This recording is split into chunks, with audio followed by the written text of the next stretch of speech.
If I happen to be a person who traveled the world and stayed in the most exclusive hotels on the planet and happened to shop at the most amazing boutique shops, and I'm home and I still want to keep my eye on what is going on the planet every single day with all these amazing artisans who create beautiful product, but the caliber is the best of the best. Which website do I want to have in front of me at all times? It is called Fancy. That is my go-to place. Let me explain why. Fancy is the place where I happen to find what I call the design ability to make not just the ordinary that is done in best quality. It is the ordinary that pushes the boundaries of how something is done in its best form for the absolute 99% push of design. There's no 100%, we know, but it is that push that creates that uniqueness. If you've seen everything, where do you go and buy something that is different?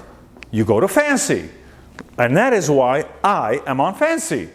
The question is, how did I get into the candle business? I got into the candle business. I am a second generation in the fine fragrance business, but more importantly, it is that aroma that creates the mood for all of us, that brings us to a moment in life.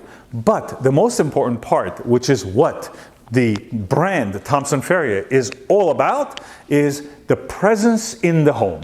The presence in the home and how it adds value in the home is exactly what it's all doing, because as a real estate developer, which I happen to be, every part of the home is super important. What your environment is all about is super important. Not just the candle that smells great, but the candle that sits on the dining room table, kitchen counter, wherever it's sitting, it's got to have value. It's got to add value. And the fact that it is an artistic form is the most important part, because you think about it for a second.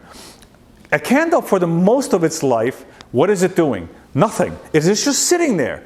The only time it activates is when the candle is burned and turned on. When you burn it, you turn it on, it emits the aroma. The most important part of any candle is two parts. One, the aroma, and the second part that everybody forgets is the design. What does it look like in your home? Does it add value in your home? Does the candle add value? Which is why I got into the candle business, because as a developer, what do? We curate a space that space is meticulously designed for somebody to come and experience the most amazing experience.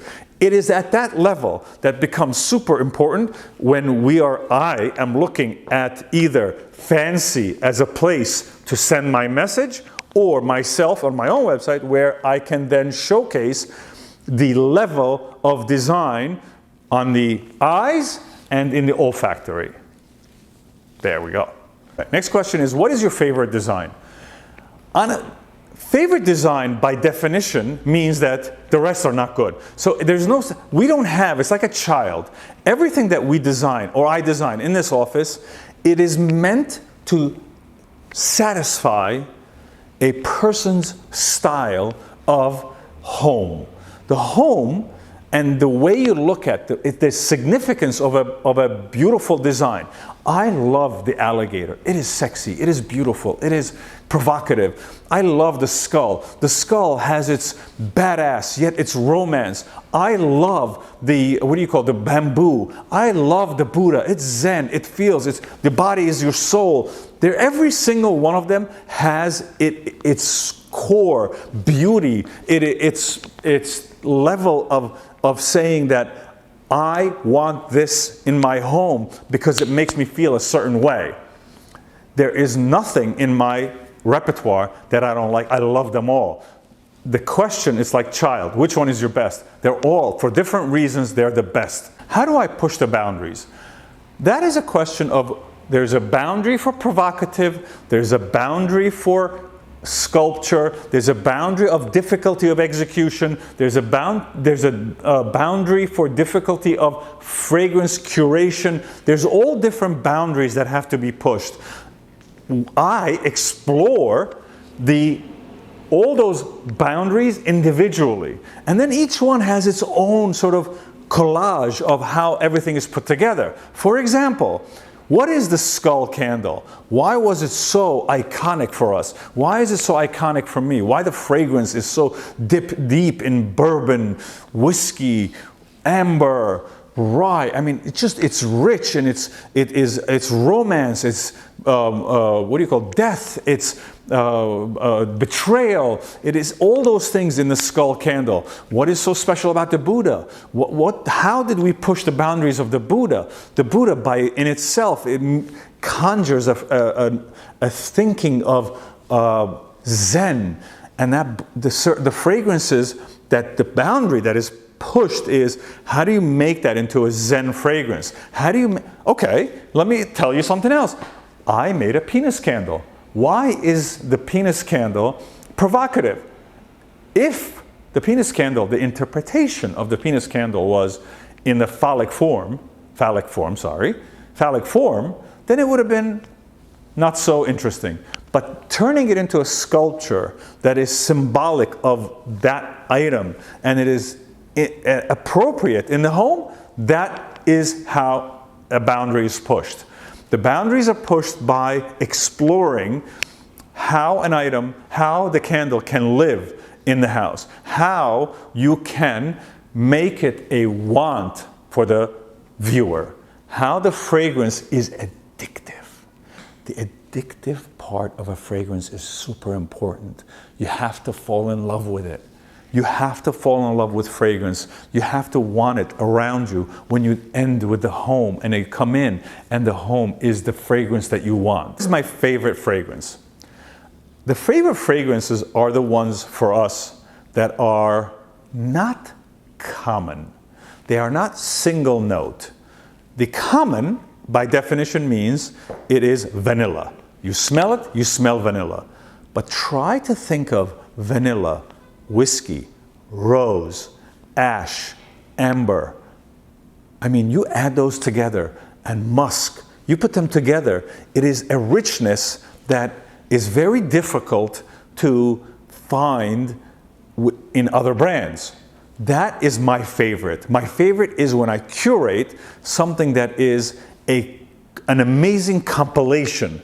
The compilation becomes one of the most important things of perfume, because it is not a single note, it is not a direct, it is not a rose, it is not one little thing, it is a compilation. That becomes the most important part when you are able to smell something and then stop and then begin to identify the layers. That is my favorite fragrance. What does fancy mean to me? That is a very good question.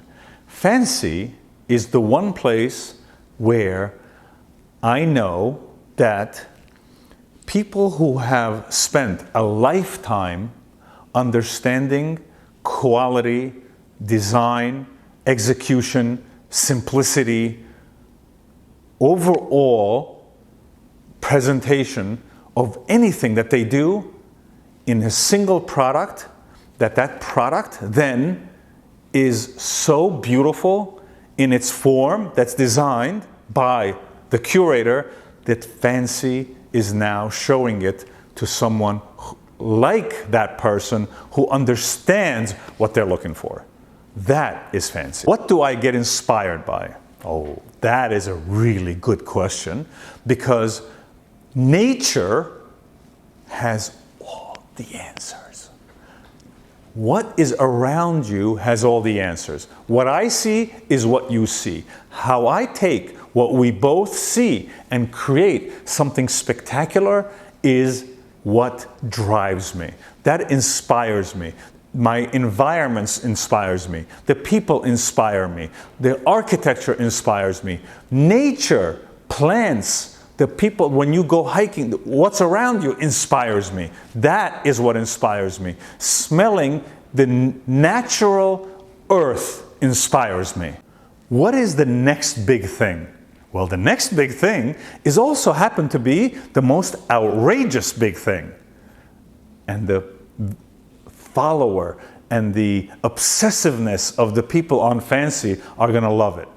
Chinchilla fur wrapped over a big hand-blown glass with a lacquer finish cap that is 17 layers of lacquer.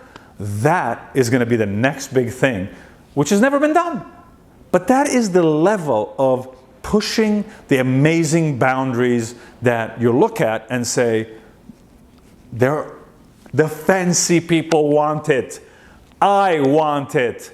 I want something out of this world.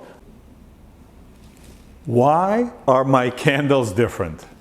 Well, does it really need explanation other than the fact that they are figural?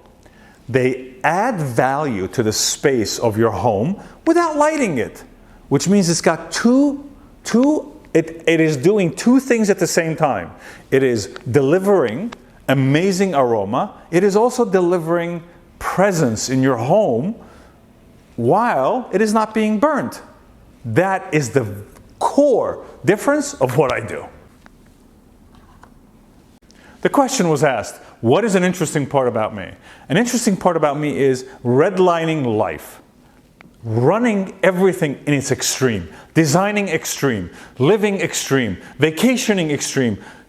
Loving in its extreme form. Being happy in its extreme form. Executing the business in its extreme form. That is an interesting part that I feel that I wish everyone had it. Where is my studio? My studio, number one, is in New York City.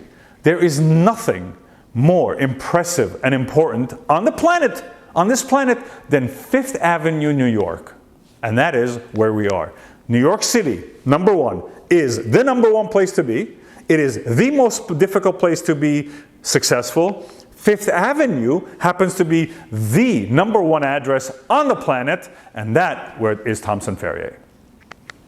Now, last thing I want to say, I do everything with love. I love you guys. Mwah. Adios.